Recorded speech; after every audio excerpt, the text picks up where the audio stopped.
తూర్పుగోదావరి జిల్లా కోవూరులో టీడీపీ జనసేన మధ్య విభేదాలు భగ్గుమన్నాయి. జనసేన నేతలు గంగుమళ్ళ స్వామి, మైగావుల బాలకృష్ణలపై టీడీపీ నేతలు దాడి చేశారు. ఈ నేపథ్యంలో జనసేన నేతలు అర్ధరాత్రి రోడ్డుపై బైఠాయించి ఆందోళనకు దిగారు. ఎమ్మెల్యే వెంకటేశ్వరరావు బుజ్జగించే ప్రయత్నం చేసినా జనసేన నేతలు వినలేదు. మంత్రి కందుల దుర్గేష్ కు ఫిర్యాదు చేశారు. ఈ ఘటనతో జిల్లాలో మరోసారి టీడీపీ జనసేన మధ్య విభేదాలు బయటపడ్డాయి.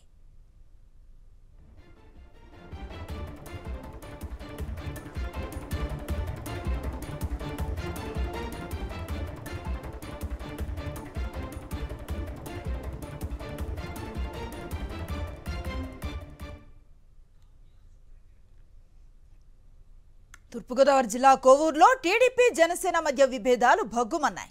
జనసేన నేతలు గంగుమళ్ళ స్వామి, మైగావుల బాలకృష్ణలపై టీడీపీ నేతలు దాడి చేశారు. ఈ నేపథ్యంలో జనసేన నేతలు అర్ధరాత్రి రోడ్డుపై బైఠాయించి ఆందోళనకు దిగారు.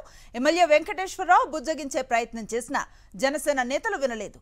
మంత్రి కందుల దుర్గేష్ కు ఫిర్యాదు చేశారు. ఈ ఘటనతో జిల్లాలో మరోసారి టీడీపీ జనసేన మధ్య విభేదాలు బయటపడ్డాయి.